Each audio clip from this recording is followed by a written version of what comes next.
세상에 많은 사람들은 성공하기를 원합니다. 그래서 그 성공을 위해서 어려서부터 많은 교육을 받습니다. 또 훈련을 받습니다. 그런데 반드시 조건이 좋고 환경이 좋아야만 성공을 하는 것은 아닙니다. 오히려 환경이나 조건이 열악하기 때문에 더 성공하고 상을 받는 경우도 많습니다. 둘 중에 한 사람은 될 수 있습니다. 약점과 악조건, 열악한 환경을 극복하고 성공하는 사람이 될 수도 있으며 오히려 그것 앞에 무릎을 꿇고 패배하는 자가 될 수도 있습니다. 그러면 우리는 어떠한 사람이 되어야 하겠습니까? 당연히 전자인 어떠한 상황에서도 패배하지 않고 승리할 수 있는 성공하는 사람이 되어야 합니다. 자, 그렇다면 어떻게 하면 이러한 조건과 환경을 초월해서 상 받는 자가 되고 승리자가 될 수 있겠습니까? 첫 번째는 최선을 다해야 합니다. 본문 24절 말씀입니다. 함께 읽겠습니다. 시작. 운동장에서 다름질하는 자들이 다 달릴지라도 오직 상을 받는 사람은 한 사람인 줄을 너희가 알지 못하느냐. 너희도 상을 받도록 이와 같이 다름질하라. 아멘. 이 말씀을 묵상하면서 저의 어렸을 때가 생각이 났습니다. 저는 참 달리기를 못했습니다. 100m 달리기를 하면 늘 뒤에서 두세 번째이지 한 번도 1등을 해본 적이 없습니다. 물론 그때 지금 현재 제 모습처럼 뚱뚱하진 않았습니다.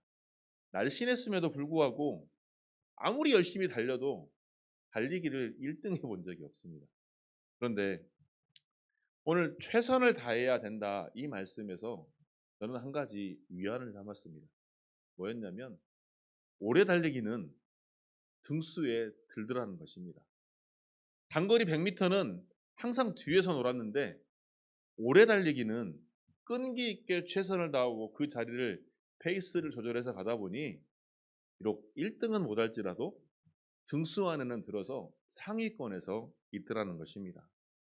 자, 이처럼 나의 조건과 환경을 초월하여 상을 받을 수 있는 길은 첫 번째가 최선을 다하는 것입니다. 무엇을 하든지 간에 또 무엇이든 내게 맡겨진 것에 최선을 다하실 때 그 결과물은 나타나는 것입니다. 자, 상 받는 사람은 분명히 있다라고 성경은 말하고 있습니다. 그런데 그 상 받는 사람이 실력이 좋아서 생기는 것이 아니라 바로 최선의 노력을 했을 때 그 이후에 그 상이 주어진다는 것입니다. 상을 받아야 한다는 최선을 다하라는 다짐이 있었기에 승리자가 될 수 있는 것입니다. 물론 요행이나 단순히 운이 따라서 상을 받을 수 있고 1등을 할 수도 있다라고 말하는 사람도 있습니다. 그렇지만 그것은 일순간이지 영원할 수는 없습니다. 성경에서 보면 성공한 자나 승리자가 상 받는 자들은 그냥 주어진 것이 아니라 그 상을 받기 위해 최선의 노력을 다하였기 때문에 또한 희생과 십자가의 삶이 있었기 때문에 상을 받을 수 있었던 것입니다. 그것을 감수하고 끝내 노력하였기에 상을 받고 승리하였던 것입니다. 자, 많은 사람들이 그러했듯이 오늘 우리의 삶도 마찬가지입니다. 최선의 노력을 다했을 때 지금 당장의 결과물은 나오지 않을다 할지라도 결국은 승리자가 되고 상을 받을 수 있습니다. 성경에서 야곱은 여러 가지 비유로 말을 합니다. 야곱의 모습을 보면 어떻습니까? 형 에서의 장자권을 빼앗았기 때문에 도둑놈 사기꾼이라는 소림도 많이 듣습니다.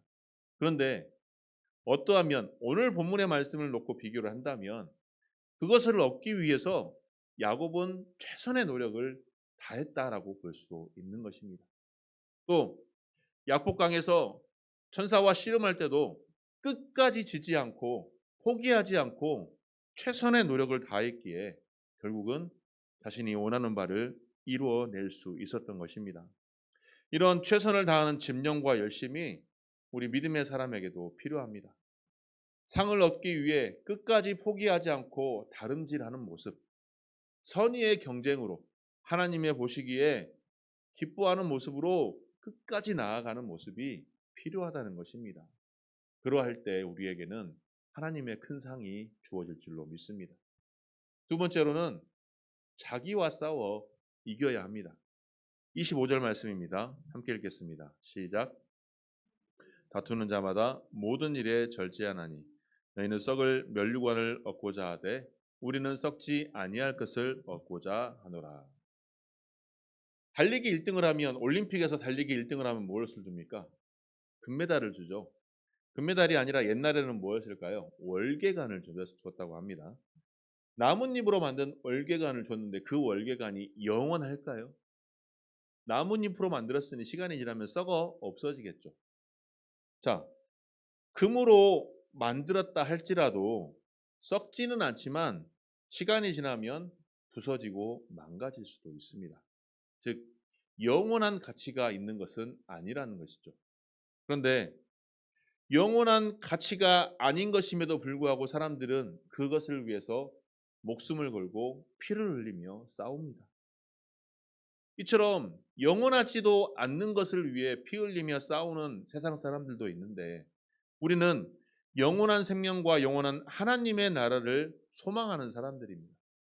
그렇다면 우리 믿음의 사람들의 삶의 태도는 어떠해야 하겠습니까? 세상 사람들도 썩어져 없어져 버릴 것을 위해서 피 흘리고 싸우며 열심히 노력을 하는데 하물며 우리 믿음의 사람들은 영원한 것을 얻기 위해서 어떠한 삶을 살아야 하냐는 것입니다. 자, 25절 말씀에 보면 절제한다, 내가 내 몸을 쳐서 복종하게 한다라고 말하고 있습니다. 자, 이것은 무엇을 뜻할까요? 내 자신의 뜻과 내가 하고 싶은 욕망과 욕심을 버리고 온전히 하나님께서 원하시는 방향으로 내 스스로를 절제하며 내 스스로를 복종시켜서 나아가야 한다는 것입니다. 결국 내 자신과의 싸움에서 승리하려면, 내가 온전히 하나님께서 원하시는 그 승리자의 삶으로 나아가려면 내가 하고 싶은 대로 내 마음대로 하는 것이 아니라 하나님의 뜻대로 나를 절제하고 나를 복종시켜야 한다는 것입니다. 이것이 하나님께서 상 주시는 자의, 상 받는 사람의 비결인 것입니다. 절제하기가 얼마나 힘들까요? 많이 힘들죠. 또 나를 훈련시킨다는 게 얼마나 힘들까요? 많이 힘듭니다.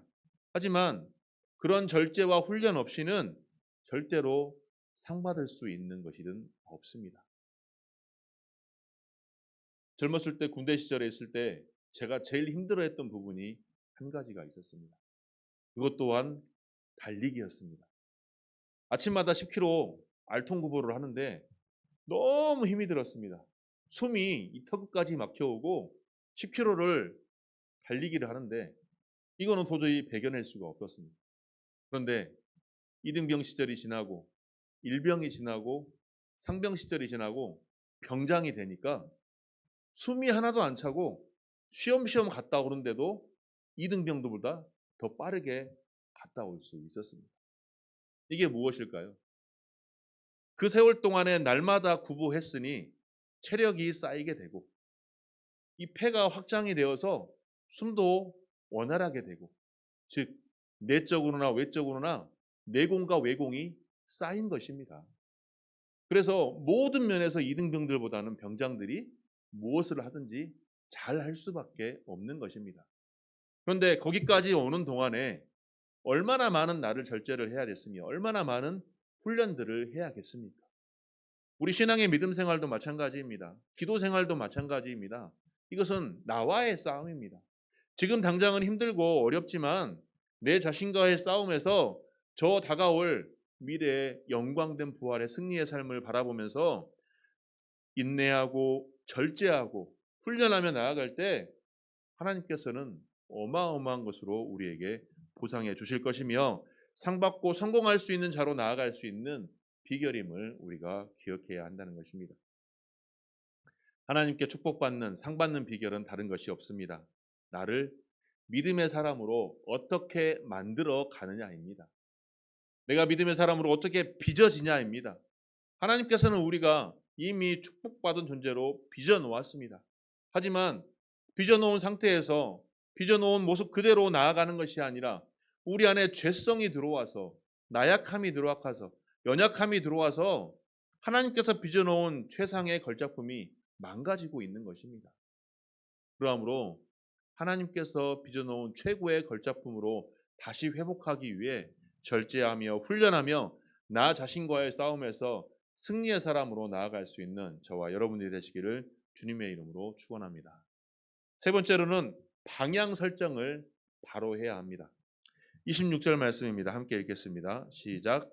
내가 나를 다름질하기를 향방 없는 것 같이 아니하고 싸우기를 허공을 치는 것 같이 아니하며.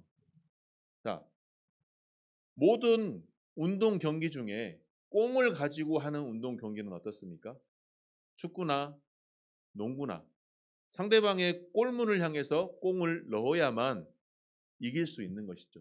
만약에 우리 편에 있는 골문에다 골을 넣으면 어떻게 될까요? 자살골이 되어서 질 수밖에 없는 것입니다. 이처럼 우리가 나아가야 하는 목표와 방향이 분명해야 합니다. 우리가 나아가야 될 목표가 무엇일까요? 누구를 향해서, 누구를 바라보며 무엇을 향해 나아가야 하겠습니까? 내가 걸어가는 발걸음의 향방이 어디를 향해야겠냐는 것입니다.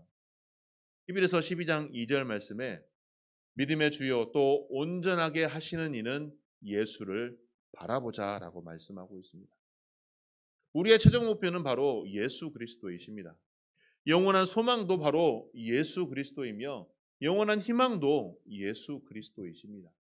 예수 그리스도를 바라보며 직진하며 나아갈 때 우리는 어떻습니까? 어떠한 상황에도 흔들리지 않는 승리자의 삶으로 의의 면류관이 준비되어 있습니다. 디모데후서 4장 7절과 8절 말씀입니다. 함께 읽겠습니다. 시작.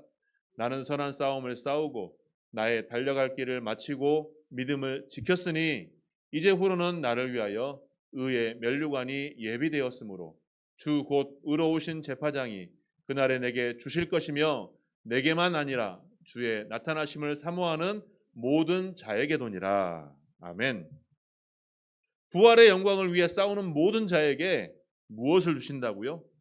의의 면류관을 주시겠다고 약속하고 있습니다. 그러므로 우리는 믿음의 길을 묵묵하게 걸어가야 합니다. 어떠한 상황에서도 흔들리지 않도록 늘 하나님께서 인도하시는 방향대로 나아가야 하는 것입니다. 그런데 왜 우리가 믿음이 흔들릴까요? 왜 예수 그리스도만 바라보고 나아가야 하는데 왜 우리 믿음이 흔들려서 그 방향대로 나아가지 못하고 늘 옆길로 셀까요? 여전히 하나님 앞에 하나님을 바라보지 못하고 내 안에 죄성이 가득하여서 그 죄성들이 발동하기 때문입니다. 내 안에 욕심과 내 안에 탐심과 내 안에 게으름이 발동하기 시작했을 때 이것을 성령의 충만함으로 온전히 누르고 온전히 절제하고 훈련한 모습 그대로 나아가야 하는데 여전히 내 안에 이 욕심들이 튀어나와서 이것을 절제하지 못하고 누리지 못하기 때문에 하나님께서 원하는 방향대로 나아가지 못하는 것입니다. 믿음의 삶의 길을 온전히 걸어가지 못하는 것입니다. 그렇기 때문에 우리는 성령의 충만함이 필요합니다. 늘 성령의 임재를 사모해야 합니다. 늘 하나님의 말씀을 보고 성령의 임재 속에 하나님께서 인도하시는 대로 내가 나아갈 수 있도록 성령님 도와주옵소서라고 늘 기도하며 나아가야 하는 것입니다. 그러할 때 하나님께서는 우리에게 믿음의 상을 부어 주십니다. 예수를 삶의 목표로 삼고 다름질하는 사람들, 선한 싸움을 사는 사람들이 가장 큰 하나님의 상을 받는 자들이 되는 것입니다. 사랑하는 성도 여러분, 믿음의 길을 달려가려고 할 때 최선을 다하시기 바랍니다. 그 최선을 다하는 삶은 어떠한 조건이나 환경을 따지지 않고 절제하고 목표를 분명히 하여서 최선을 향해 달려갈 수 있는 것입니다. 우리의 최종 목표가 무엇이라고 했습니까? 예수 그리스도입니다. 예수 그리스도를 위해서 나의 달려갈 길을 온전히 달려가며 선한 싸움을 싸우며 나아갈 때 성령님께서 우리를 도우시고 우리를 승리자로 이끌어 주신다는 것을 기억하시고 그 승리자의 삶의 최종의 상은 하나님께서 예비하신 의의 면류관이라는 사실을 꼭 기억하시길 바랍니다. 그래서 그 의의 면류관을 위해서 오늘도 내일도 내일 모레의 삶도 늘 하나님께서 기뻐하시는 삶으로 묵묵히 한 방향으로 나아가며 하나님께 영광 돌리는 귀한 주의 권속들이 되시기를 주님의 이름으로 축원합니다.